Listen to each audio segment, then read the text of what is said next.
Good morning everyone. আজকে আমরা ভারতের নদ নদী সম্পর্কে জানব। ভারতবর্ষ একটি নদীমাতৃক দেশ। নদ নদীকে কেন্দ্র করেই ভারতের সভ্যতা ও সংস্কৃতির বিকাশ ঘটেছিল। সুপ্রাচীন বিভিন্ন সভ্যতাগুলো গড়ে উঠেছিল নদীর তীরে, যেমন সিন্ধু নদীর তীরে সব থেকে পুরনো সভ্যতা গড়ে উঠেছিল। নদ নদী জড়িয়ে রয়েছে ভারতের প্রাণধারার সঙ্গে, তাই এই নদ নদীকে ভারতের হার্ট অফ ইন্ডিয়া বলা হয়। কৃষিকাজ, শিল্প, গৃহস্থলীর যে কোনো কার্যাবলী, বিদ্যুৎ উৎপাদন, সমস্ত কার্যাবলী কিন্তু নির্ভর করছে এই নদ নদীর উপর। তাই নদ নদী হচ্ছে ভারতের সব থেকে মূল্যবান প্রাকৃতিক সম্পদ। প্রথমেই আমি বলি যে নদ এবং নদী, এটা নিয়ে অনেকেরই একটু ধারণা রয়েছে, ভুল ধারণা রয়েছে। নদ ও নদী কেন হলো? যেমন নীল নদ বলা হয়, গঙ্গা নদী বলা হয়, কেন বলা হয়? এটা নিয়ে একটু মিসকনসেপ্ট আছে।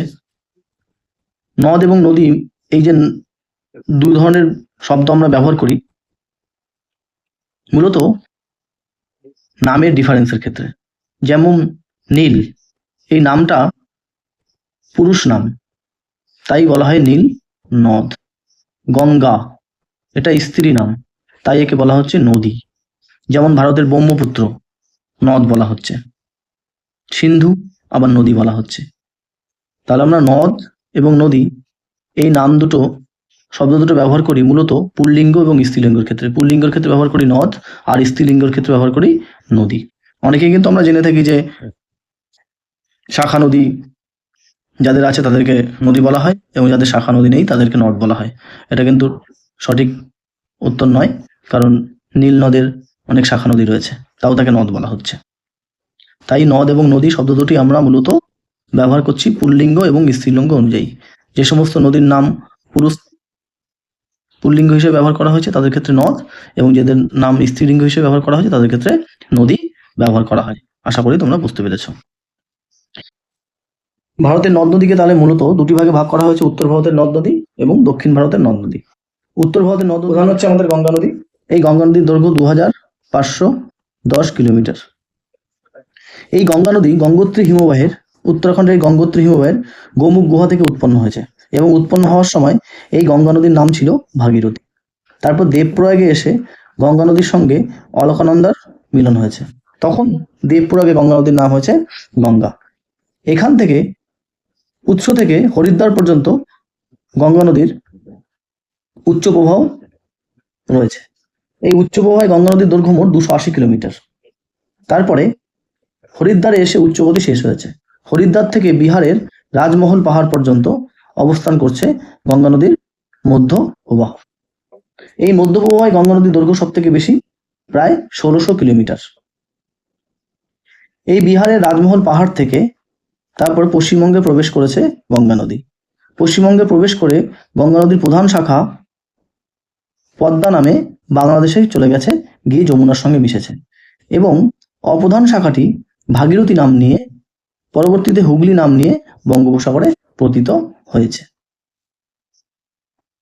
তাহলে গঙ্গা নদী গঙ্গোত্রী হিমবাহের গোমুখ গুহা থেকে সৃষ্টি হয়ে দক্ষিণে প্রবাহিত হয়ে দেবপ্রয়াগে অলকানন্দা নদীর সঙ্গে মিশে গঙ্গা নদীর নাম হয়েছে।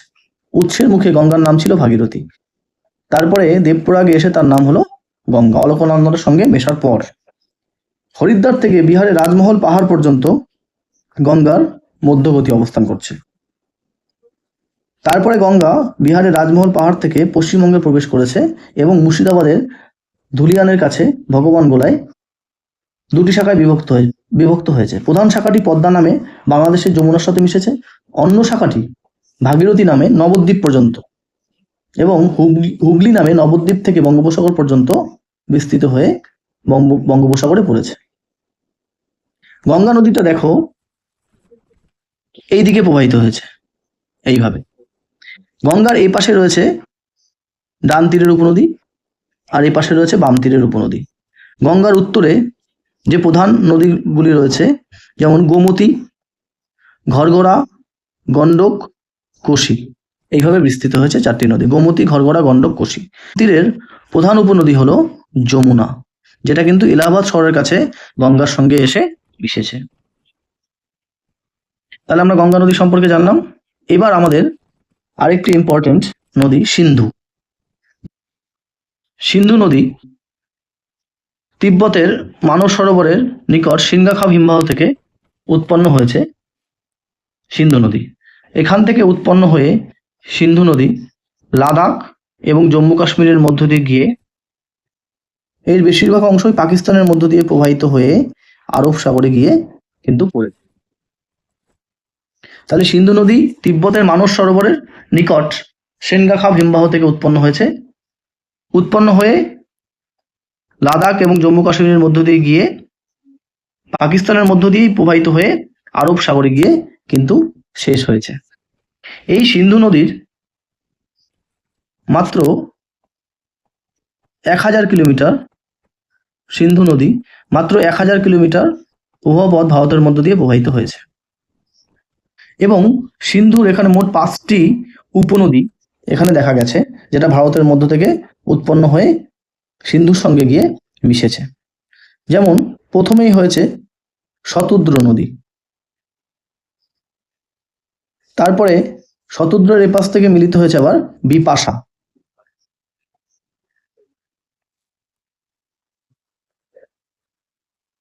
তারপরে মিলিত হয়েছে রাভি, তারপরে মিলিত হয়েছে চন্দ্রভাগা এবং তারপর মিলিত হয়েছে বিতস্তা। এই যে 5টি প্রধান উপনদী শতদ্র, বিপাশা, শতদ্র, বিপাশা, ইরাবতী, চন্দ্রভাগা এবং বিতস্তা, এই 5টি নদীর যে মিলনস্থল, এই 5টি নদীর মধ্যবর্তী যে অঞ্চল সেটাই কিন্তু পাঞ্জাব নামে পরিচিত। পাঞ্জাব নামে পরিচিত। তাহলে আমরা সিন্ধু নদী সম্পর্কে জানলাম, যার মোট দৈর্ঘ্য 2900 কিলোমিটার, যার মোট দৈর্ঘ্য 2900 কিলোমিটার, কিন্তু তার মাত্র 1000 কিলোমিটার প্রবাহপথ ভারতের মধ্য দিয়ে প্রবাহিত হয়েছে এবং তার বেশিরভাগ অংশই পাকিস্তানের মধ্য দিয়ে প্রবাহিত হয়ে আরব সাগরে গিয়ে পতিত হয়েছে। এবার আমরা জানবো ব্রহ্মপুত্র নদ। ব্রহ্মপুত্র নদটাও কিন্তু খুবই গুরুত্বপূর্ণ। এটিও মানস সরোবরের নিকট চেমুয়াংদুম হিমবাহ থেকে উৎপন্ন হয়েছে। মানস সরোবরের নিকট চেমুয়াংদুম হিমবাহ থেকে, মানস সরোবরের নিকট চেমুয়াংদুম হিমবাহ থেকে উৎপন্ন হয়ে তিব্বতের মধ্য দিয়ে প্রবাহিত হয়েছে। তিব্বতের মধ্য দিয়ে প্রবাহিত হয়েছে সাংপো নামে, সাংপো নামে প্রবাহিত হয়ে অরুণাচল প্রদেশে প্রবেশ করেছে দিহং নামে। এই দিহং এর সঙ্গে দিবং এবং লোহিত নদী মিলিত হয়েছে। দিবং এখান থেকে এসে মিলিত হয়েছে আর এখান থেকে এসে মিলিত হচ্ছে লোহিত। এই দিবং এবং লোহিত মিলিত হওয়ার পরে এই নদীর নাম হয়েছে ব্রহ্মপুত্র নদ। এই ব্রহ্মপুত্র নদ আসামের মধ্য দিয়ে গিয়ে মেঘালয়ের কাছ থেকে বাঁক নিয়ে প্রবেশ করেছে বাংলাদেশে। বাংলাদেশে প্রবেশ করে এই নদী আবার যমুনার সঙ্গে মিশেছে।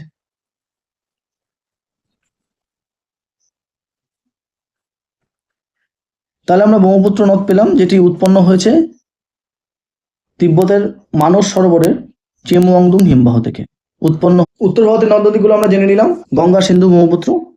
এবার আমরা আসছি দক্ষিণ ভারতের নদ নদীগুলি সম্পর্কে, যে নদীগুলিকে পেনিনসুলার রিভারও বলা হয়।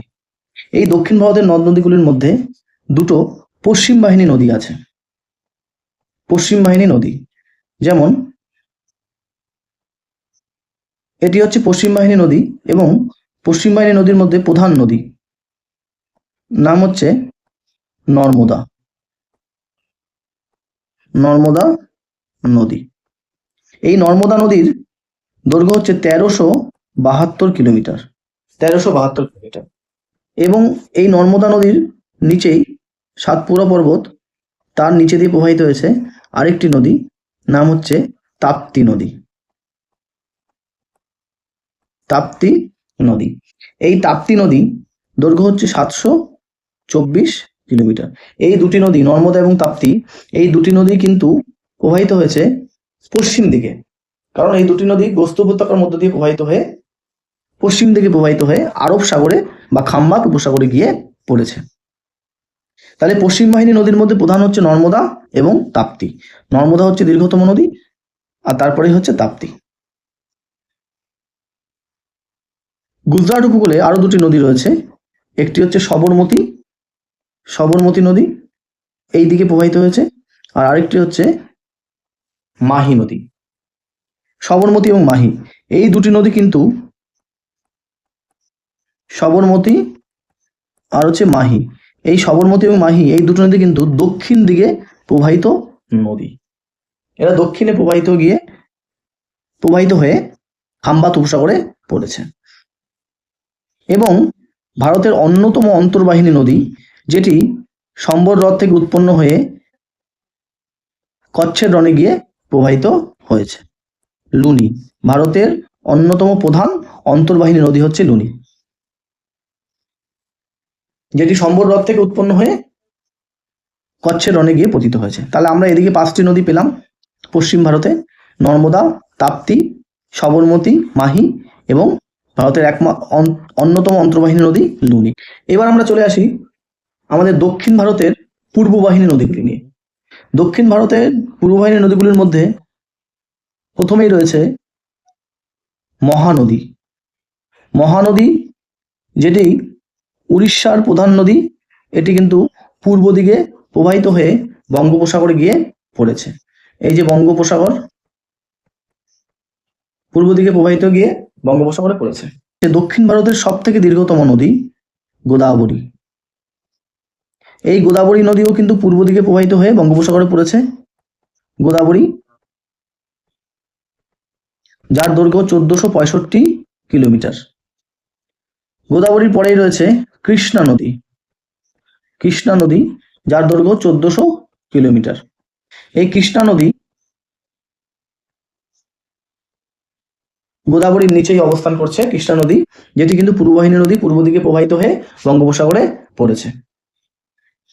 এবং দক্ষিণ ভারতের অন্যতম আরেকটি নদী হলো কাবেরী নদী, যেটি কিন্তু পূর্ব দিকে প্রবাহিত হয়ে বঙ্গোপসাগরে গিয়ে পড়েছে। কাবেরী নদী। কাবেরী নদীর দৈর্ঘ্য 800 কিলোমিটার। এবং ভারতের দক্ষিণতম নদী হলো ভাইগাই। ভাইগাই নদী ভারতের দক্ষিণতম নদী, যেটিও পূর্ব দিকে প্রবাহিত হয়ে বঙ্গোপসাগরে পড়েছে। তাহলে আমরা এখানে মূলত 5টি নদী পেলাম। 1 নম্বর গোদাবরী, 2 নম্বরে পেলাম আমরা কৃষ্ণা, 3 নম্বরে কাবেরী,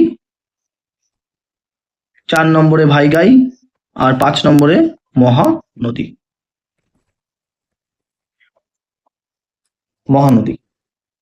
এই মহানদীর দৈর্ঘ্য কিন্তু 851 কিলোমিটার, যেটি উড়িষ্যার প্রধান নদী।